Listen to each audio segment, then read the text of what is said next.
The Iowa State House could see some change after this election. Several state Senate and House races are on the ballot today. KCCI chief political reporter Amanda Rooker is joined by political strategists from both parties to discuss the landscape. Amanda?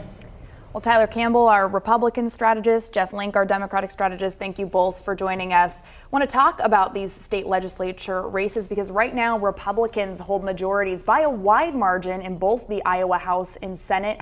Democrats are trying to gain some ground. Jeff, I'll start with you. Where are Democrats focusing their effort? What are you watching for to see if Democrats will be able to gain some ground tonight? I think all eyes should be on suburban Polk County. We have a couple Senate races to keep an eye on.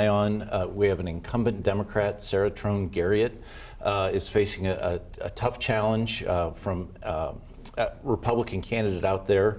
And then there's a Republican Senator, Brad Zahn, who has a strong Democratic challenger.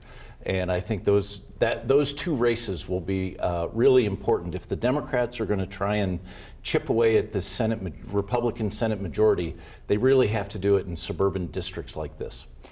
Tyler, I was talking to the chair of the Republican Party of Iowa. He was telling me a lot of these suburban areas used to be, totally controlled by Democrats, and Republicans have chipped away over the years at those areas. Are those the races you're watching for tonight to see if Republicans can hold on to that? Absolutely, and as Jeff said, we're defending an important one here in Polk County. Senators on. There's been a lot of resources poured into that. There's been a good race run on both sides, but we've also seen Republicans on the offense in Dallas County with Sarah Trone Garriott, and I think that those are going to be determinative moving forward. Who's going to kind of control the suburbs, and you see that all eyes on the suburban races right now. Now, Republicans do hold majorities in both chambers by a lot. Do you think it's possible Republicans could expand that tonight?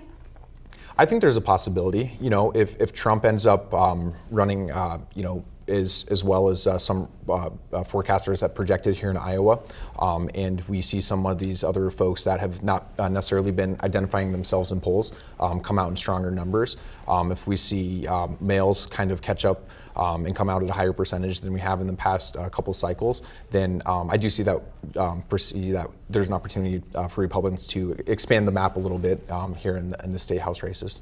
Jeff, quickly, having a president at the top of the ticket, how does that impact Democrats' chances in some of these races? Well, we're going to see how Ann Seltzer and her golden polling really has an impact, because if it is a very close race and if Harris actually has a lead, the Democrats down below, whether it's the House District 3 or House District 2, those are going to be really critical races, and that will buoy the Democratic candidates, and same with these legislative seats.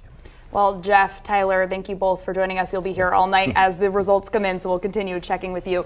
Back to the studio. Stacey, Ben. Oh, a lot of good conversations tonight, a lot of storylines that we'll be covering all throughout the night, so stay with us.